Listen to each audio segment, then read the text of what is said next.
Chào mừng quý vị đến với bản tin thời sự quốc tế ngày 24 tháng 7 của FBNC. Bản tin hôm nay sẽ có một số thông tin nổi bật sau. Trong khi số người chết không ngừng gia tăng do trận mưa lũ kinh hoàng vừa qua, Trung Quốc lại sắp hứng chịu siêu bão với sức tàn phá nặng nề hơn. Mặt khác, trên đấu trường chính trị, Trung Quốc vừa qua tung đòn trả đũa trừng phạt Mỹ vì vấn đề Hồng Kông. Giữa lúc đó, các nhà lập pháp Hoa Kỳ vừa đề xuất dự luật mới liệu có thể siết chặt quan hệ Mỹ-Đài Loan, trong khi Trung Quốc liên tục tập trận rầm rộ gần hòn đảo. Đáng chú ý, dù bị thế giới cô lập kể từ sau cuộc đảo chính quyền quân sự Myanmar vẫn nhận được sự trợ giúp quân sự từ Nga. Mới đây, nước Đông Nam Á xác nhận mua thêm hàng loạt khí tài khủng như tiêm kích Su-30 và máy bay huấn luyện SAT-130. Ở một diễn biến khác, Mỹ không kích Taliban giải cứu cho chính quyền Kabul.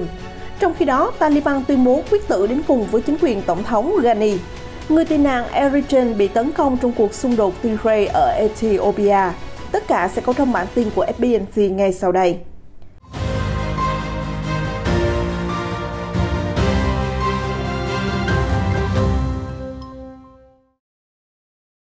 Tờ Thời báo Hoàn Cầu đưa tin đến ngày 23 tháng 7, mưa lũ kinh hoàng ở tỉnh Hà Nam, miền Trung Trung Quốc đã khiến cho ít nhất 56 người chết, trong khi các thành phố khác ở tỉnh này vẫn đang bị đe dọa khi hai đoạn đê trên sông Vệ bị vỡ do mưa lớn và lũ xối xả. Hiện có đến 495.000 người phải sơ tán tạm thời, nhưng còn nhiều người vẫn bị mắc kẹt, đang chờ giải cứu. Trung Quốc cũng đã triển khai 25.000 binh sĩ, cảnh sát vũ trang và dân quân tới hỗ trợ tỉnh Hà Nam. Họ đang dốc sức chạy đua với thời gian để đưa người dân ra khỏi các khu vực bị ngập lụt. Trong khi đó, tờ South China Morning Post đưa tin bão Infa dự kiến sẽ đổ bộ vào Trung Quốc và tiếp tục gây mưa lớn cho nhiều khu vực trong những ngày tới. Bão Infa có thể mang đến lượng mưa lên tới 300 mm với sức gió tối đa lên tới 185 km/h. Trong lúc đó, trên đấu trường chính trị hôm qua ngày 23 tháng 7, Trung Quốc vừa thông báo áp đặt các biện pháp trừng phạt mới nhắm vào một số cá nhân Mỹ, bao gồm ông Wilbur Ross, Bộ trưởng Thương mại Mỹ trong chính quyền của cựu Tổng thống Donald Trump. Các cựu lãnh đạo và lãnh đạo đương nhiệm của nhiều tổ chức Mỹ cũng bị đưa vào danh sách đen. Đây là biện pháp nhằm đáp trả các lệnh trừng phạt của Mỹ nhằm vào các quan chức Trung Quốc ở Hồng Kông. Theo Reuters, đây là các lệnh trừng phạt đầu tiên của Trung Quốc được ban hành kể từ khi các nhà lập pháp ở Đại lục thông qua luật chống trừng phạt nước ngoài mới hồi tháng 6. Động thái này diễn ra vài ngày trước khi Thứ trưởng Ngoại giao Mỹ Wendy Sherman dự kiến công du Trung Quốc trong bối cảnh căng thẳng giữa hai nước leo thang vì hàng loạt vấn đề. Phản ứng trước bước đi này của Trung Quốc, thư ký báo chí Nhà Trắng Jen Psaki nhấn mạnh rằng việc Trung Quốc cố gắng đe dọa và bắt nạt các tổ chức phi chính phủ có uy tín quốc tế chỉ thể hiện sự cô lập hơn nữa của nước này với thế giới. Vấn đề Hồng Kông lâu nay vẫn là một trong những khúc mắc chính kéo căng quan hệ giữa hai nền kinh tế hàng đầu thế giới. Trung Quốc nhiều lần cáo buộc Mỹ can thiệp vào vấn đề nội bộ của nước này, đồng thời khẳng định sẽ có các biện pháp ăn miếng trả miếng tương xứng trước bất kỳ động thái chống Bắc Kinh nào của Washington. Bên cạnh Hồng Kông, Đài Loan vẫn là một vấn đề hai cường quốc không tìm được tiếng nói chung. Vừa qua, một nhóm lưỡng đảng gồm 13 thượng nghị sĩ Hoa Kỳ đã đưa ra một nghị quyết kêu gọi thiết lập chương trình hợp tác giữa lực lượng vệ binh quốc gia Mỹ và lực lượng phòng vệ Đài Loan để sẵn sàng tác chiến nếu xung đột quân sự xảy ra. Theo thượng nghị sĩ Rick Scott, một trong số các nhà lập pháp đã đề xuất đạo luật trên, cho rằng đây là một thông điệp quan trọng gửi đến chính quyền ông Tập Cận Bình, rằng nước Mỹ sẽ không dung thứ cho những lời đe dọa của Bắc Kinh chống lại quyền tự trị của Đài Loan. Đề xuất được đưa ra trong bối cảnh Trung Quốc đang tăng cường tập trận rầm rộ trên khắp các vùng miền, đặc biệt gần khu vực Đài Loan. Đáng lưu ý, hãng Sputnik ngày 23 tháng 7 dẫn lời chuyên gia quân sự Trung Quốc Đỗ Văn Long cho rằng Mỹ không có cơ may nào can thiệp kịp thời để ngăn cản nếu Trung Quốc tấn công sáp nhập hòn đảo.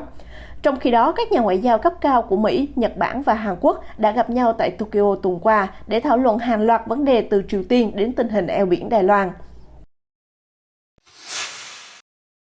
Liên quan đến các nước khác, tờ Moscow Times hôm 23 tháng 7 dẫn lời một quan chức quốc phòng hàng đầu của Myanmar cho hay nước này sắp tiếp nhận các tiêm kích Su-30 và máy bay huấn luyện SAT-130 từ Nga, trong lúc nước Đông Nam Á tiếp tục bị thế giới cô lập. Moscow vẫn hỗ trợ Myanmar với các thỏa thuận vũ khí và thậm chí là những chuyến thăm thân tình của phái đoàn quân sự. Trước đó, ông Alexander Mikhail, tổng giám đốc công ty xuất khẩu công nghệ quốc phòng Nga Robotsbonobot khẳng định Myanmar là một trong những khách hàng chủ chốt của doanh nghiệp này ở Đông Á và là đối tác chính của Rostov, công ty quốc phòng và không gian vũ trụ thuộc nhà nước Nga. Các cơ quan giám sát quốc tế cho biết Myanmar đã chi 807 triệu đô la cho việc nhập khẩu vũ khí của Nga trong thập kỷ qua, khiến Nga trở thành nhà xuất khẩu quân sự số 2 của nước này sau Trung Quốc.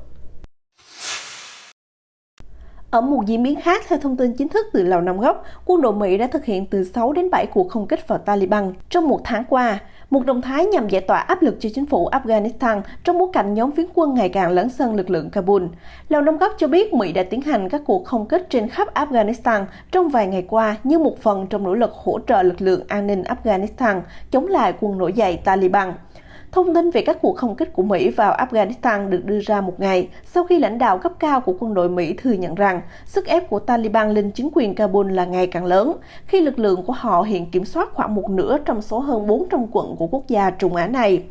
Sau khi tướng Scott Miller rời vị trí lãnh đạo quân đội Mỹ tại Afghanistan, chỉ huy các lực lượng Mỹ trong khu vực, tướng Kenneth Brand McKenzie của Bộ Tư lệnh Trung tâm sẽ trực tiếp nắm quyền, yêu cầu các cuộc không kích hỗ trợ các lực lượng Afghanistan, chí ít cho đến khi việc rút quân hoàn tất. Theo một quan chức quốc phòng, quân đội Mỹ đã thực hiện khoảng 6 hoặc 7 cuộc không kích trong 30 ngày qua, chủ yếu là sử dụng máy bay không người lái để thực hiện các cuộc tấn công. Lực lượng Taliban trong những ngày gần đây đã đẩy lùi quân đội Afghanistan và chiếm được nhiều vùng lãnh thổ đáng kể khi Mỹ gần kết thúc quá trình rút quân. Bộ Tư lệnh Trung tâm Hoa Kỳ phụ trách Afghanistan cho biết việc triệt thoái lực lượng quân đội nước này đã hoàn tất hơn 95%. Khoảng 650 binh sĩ ở lại đảm bảo sự hiện diện ngoại giao của Hoa Kỳ tại Afghanistan nhằm bảo vệ đại sứ quán Mỹ tại đây và hỗ trợ giữ an ninh khu vực sân bay quốc tế Kabul. Trong cuộc điện đàm giữa chính quyền Kabul và lực lượng Taliban vào hôm thứ Sáu, lực lượng phiến quân đã khẳng định sẽ không có hòa bình ở Afghanistan chừng nào Tổng thống Ghani còn tại vị. Theo đó, phát ngôn viên của Taliban Suhail Shaheen cho biết lực lượng này sẽ ngừng bắn một khi chính phủ hiện tại của Tổng thống Ghani bị loại bỏ và một chính phủ mới mà cả hai phía đồng thuận được thành lập. Nhóm phiến quân cho biết chính phủ mới sẽ cho phép phụ nữ được đi làm, đi học, tham gia chính trị và tự do đi lại, mà không cần người thân là nam giới. Tuy nhiên, họ sẽ được yêu cầu đội khăn trùm đầu và các trang phục Hồi giáo ở những nơi công cộng. Bên cạnh đó, phát ngôn viên của Taliban còn cáo buộc Tổng thống Ghani lợi dụng ngày Thánh Hồi giáo Eid al-Adha nhằm kích động tình trạng bạo lực và thù hận dân tộc tại Afghanistan. Chưa hết, lực lượng Taliban còn cho rằng ông Ghani gian lận trong các cuộc bầu cử. Tổng thống Ghani đã gọi những chỉ trích từ phe Taliban là vô căn cứ và không chấp nhận được, và khẳng định rằng ông sẽ tiếp tục điều hành đất nước cho đến khi cuộc bầu cử chính phủ sắp tới.